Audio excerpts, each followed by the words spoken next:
की डोली में तू सवार भइलू। आज दुश्मन की डोली में तू सवार भइलू। कहलू साथे जिंदगी बीती हमसे प्यार कइलू। कहलू साथे जिंदगी बीती हमसे प्यार कइलू। आज दुश्मन की डोली में तू सवार भइलू। आज दुश्मन की डोली में तू सवार भइलू।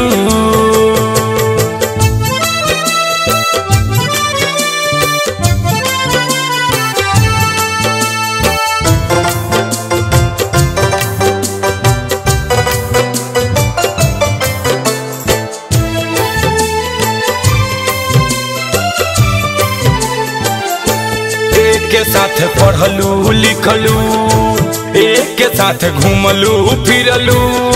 साच कहतानी हमहू साथ में फिल्म देखलू।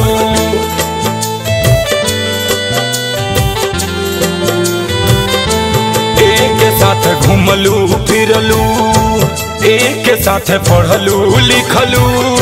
साच कहतानी हमहू एक के साथ फिल्म देखलू। जियल पल पल के तू हमरो अब लाचार कइलू।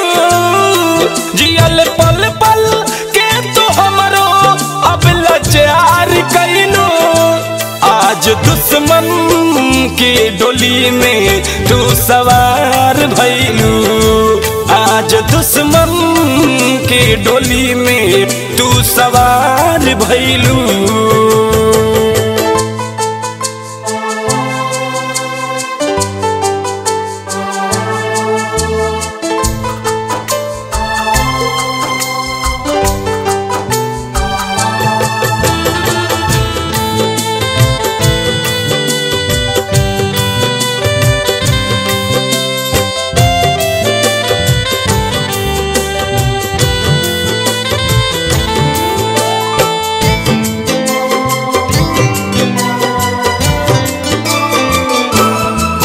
गलती के कारण हमसे बेवफाई कइलू।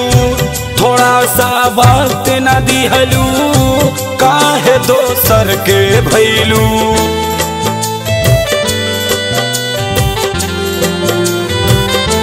कौन गलती के कारण हमसे बेवफाई कइलू।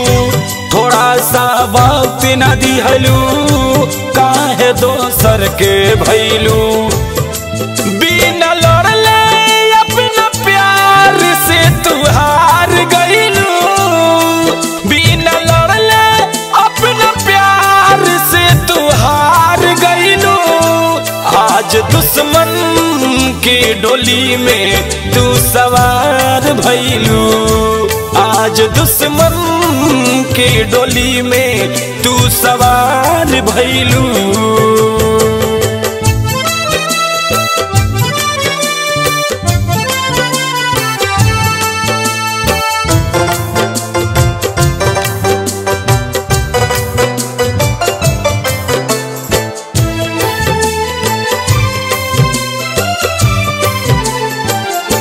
चार गो कहरवाए ने डोली ससुरा पहुँचे हैं। चार गो यारवा हमार सोना शमशान ले जई हैं।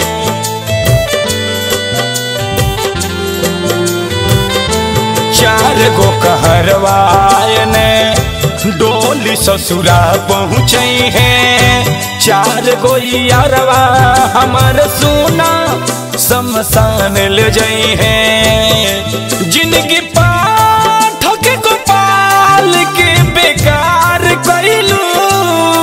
जिनकी पाठक गोपाल के बेकार कइलू। आज दुश्मन की डोली में तू सवार भइलू। आज दुश्मन की डोली में तू सवार भइलू। कहलू साथे जिंदगी बीती जहिया प्यार कइलू।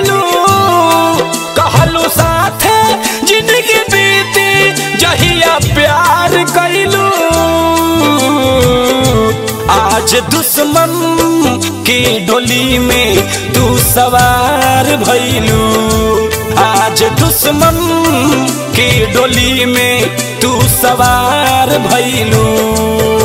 कहलू साथे जिंदगी बीती हमसे प्यार कैलू। कहलू साथे जिंदगी बीती हमसे प्यार कैलू। आज दुश्मन की डोली में तू सवार भइलू। आज दुश्मन की डोली में तू सवार भइलू।